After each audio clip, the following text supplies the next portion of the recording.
വീര്യം കുറഞ്ഞ മദ്യത്തിന്റെ നികുതി കുറയ്ക്കാനുള്ള തീരുമാനത്തിൽ മുഖ്യമന്ത്രി വി.ഡി. സതീശനെതിരെ കോൺഗ്രസിൽ തന്നെ പടിയൊരുക്കും. തീരുമാനം പാർട്ടിയെ പ്രതിരോധത്തിലാക്കിയെന്ന് കോൺഗ്രസിലെ ഒരു വിഭാഗം നേതാക്കൾ ആരോപിക്കുന്നു.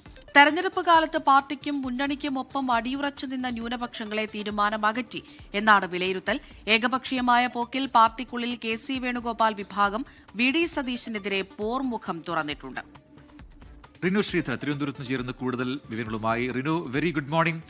സർക്കാർ ഇപ്പോൾ പുതിയ സർക്കാർ അധികാരമേറ്റ് ഒരു മാസം കഴിയുന്ന സമയത്താണ്, അല്ലെങ്കിൽ ഒരു മാസം ആകുമ്പോഴാണ് വലിയൊരു വിവാദം ആ മുന്നണിയെ ആകെ ബാധിച്ചിരിക്കുന്നത്. ഇപ്പോൾ നിലവിൽ കോൺഗ്രസിനകത്തും മുഖ്യമന്ത്രിക്കെതിരെ ഒരു പടയൊരുക്കം നടക്കുന്നു എന്ന രീതിയിലുള്ള വാർത്തകൾ പുറത്തുവരികയാണ്. എന്താണ് നമുക്ക് അറിയാൻ കഴിയുന്ന കാര്യങ്ങൾ? ഈ തീരുമാനം, അതായത് വീര്യം കുറഞ്ഞ മദ്യത്തിന് നികുതി കുറയ്ക്കാനുണ്ടായ തീരുമാനം അത് ഏകപക്ഷീയമായി പോയി എന്ന വിമർശനം കടുപ്പിക്കുകയാണ്.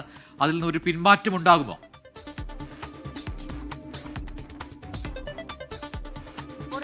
അമൃത, എന്തായാലും വീര്യം കുറഞ്ഞ മദ്യത്തിന്റെ നികുതി കുറച്ചതുമായി ബന്ധപ്പെട്ടുകൊണ്ട് UDF തന്നെ വിലയിരുത്തുന്നത് ഈ തെരഞ്ഞെടുപ്പ് കാലത്ത് ന്യൂനപക്ഷങ്ങൾ ഒന്നടങ്കം UDF-നൊപ്പമാണ് നിന്നത്. പക്ഷേ ഈ ഒരു തീരുമാനം വന്നതോടുകൂടി അവരിൽ ആശങ്കയുണ്ടാക്കി, അവരിൽ നിന്ന് അല്ലെങ്കിൽ UDF-ൽ നിന്ന് അവർ അല്പം ഒന്ന് പിന്നോട്ട് പോകുന്ന ഒരു സാഹചര്യത്തിലേക്ക് അത് നയിച്ചു എന്നുള്ളതാണ്. ഒപ്പം ഒരു കൃത്യമായിട്ടുള്ള കൂടിയാലോചന ഇല്ലാതെയാണ് മുഖ്യമന്ത്രി ഇത്തരത്തിലൊരു തീരുമാനത്തിലേക്ക് പോയത് എന്നുള്ള ഒരു വിമർശനവും ഉയരുന്നു. നമുക്കറിയാം, മുഖ്യമന്ത്രി പദത്തിലേക്ക് എത്തുവാൻ വി.ഡി. സതീശന് ഏറെ കടമ്പകൾ ഉണ്ടായിരുന്നു. ഏറ്റവും പ്രധാനം കെ.സി. വേണുഗോപാലിന്റെ ഒരു എതിർപ്പ്. അതുകൊണ്ട് തന്നെ നിലവിലൊരു പടയൊരുക്കം കെ.സി. വേണുഗോപാൽ പക്ഷത്ത് നിന്ന് മുഖ്യമന്ത്രിക്കെതിരെ ഉണ്ടായിരിക്കുന്നു എന്നുള്ളതാണ് ഏറ്റവും പ്രധാനപ്പെട്ട മറ്റൊരു കാര്യം എന്ന് പറയുന്നത്. ഇന്നലെ ലിജു എക്സൈസ് വകുപ്പ് മന്ത്രി നേരിട്ട് മുഖ്യമന്ത്രിയെ കണ്ട് അതിൽ അതൃപ്തി അറിയിച്ചിരിക്കുന്ന ഒരു സാഹചര്യമുണ്ട്. ഒപ്പം ഈ വിദ്യാർത്ഥികളടക്കം ഈ വീര്യം കുറഞ്ഞ മദ്യത്തിന്റെ നികുതി കുറച്ചതോടുകൂടി അത് നിലവിൽ വന്നു കഴിഞ്ഞാൽ അതിന്റെ ദൂഷ്യവശങ്ങൾ ഉൾപ്പെടെ ഈ സ്കൂൾ കുട്ടികളെ ബാധിക്കും എന്നുള്ളതാണ് ഏറ്റവും കൂടുതലായി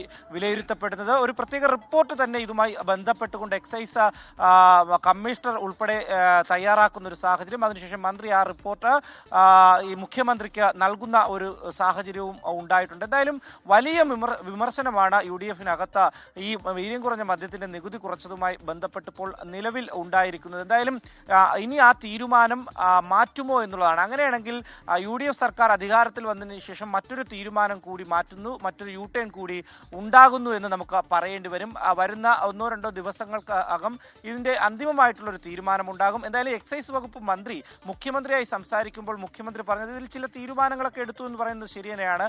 പക്ഷേ ഈ മദ്യം ഉണ്ടാക്കുവാനോ അത് വിതരണം ചെയ്യുവാനോ ഉള്ളൊരു തീരുമാനം നിലവിൽ എടുത്തിട്ടില്ല.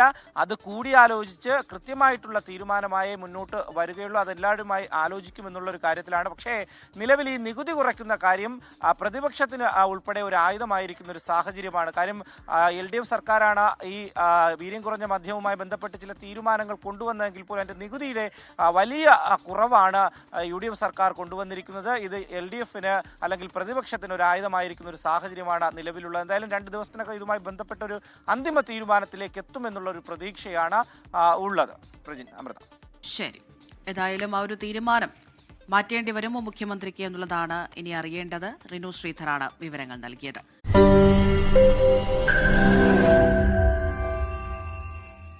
ലോകത്തെവിടെയായാലും ഏത് സമയത്തും 24 വാർത്തകളും ഓഗ്മെന്റഡ് റിയാലിറ്റി പാക്കേജുകളും എക്സ്പ്ലെയിനറുകളും വിശദമായി കാണാൻ ഞങ്ങളുടെ YouTube ചാനൽ നിങ്ങൾക്ക് സബ്സ്ക്രൈബ് ചെയ്യാം.